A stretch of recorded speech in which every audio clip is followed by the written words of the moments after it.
We came up with the idea of raising some extra funds for the for Falmouth Lifeboat. Three of us over a pint of Skinner's in 2003. It was decided that I was going to approach Steve Skinner, as it seemed to be a natural choice, because we always intended that if we looked after the singers who attended our fledgling sea shanty festival in Falmouth, look after the singers, they'll enjoy themselves.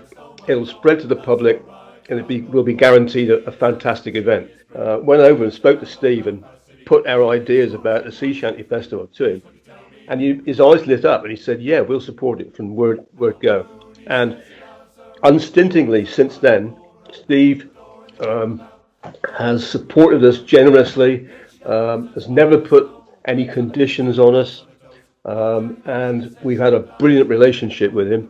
And of course, with the involvement of Skinner's, we also have the sometimes doubtful company of Betty Stoggs as well. All 700 singers who come to our Sea Shanty Festival now on an annual basis, they all make a beeline for Betty to shake his hand and say it's been good to see you again after 12 months.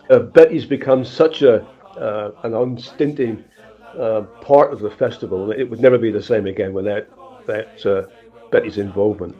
But certainly we've had very generous support over the 17 years now the festival's been going, and in the course of that, that has directly assisted us to raise in excess of £100,000 for the Falmouth Lifeboat. I think they consider it to be inseparable. They dovetail together so well.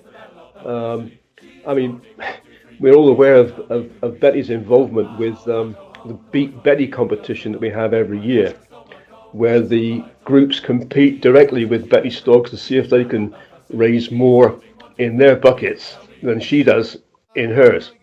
And so far, no one's ever beaten her. I think if we could ever imagine a sea shanty festival without the presence of Betty Stoggs, it would be a very much depleted affair. I just occasionally bump into Steve Skinner at the event. We stand on Customs House Quay and we look at the crowds, and we wax lyrical about the very first event that we had, when there was about 25 people in 4 groups. And it's just an annual occurrence that we have a point together and congratulate each other on what we've achieved.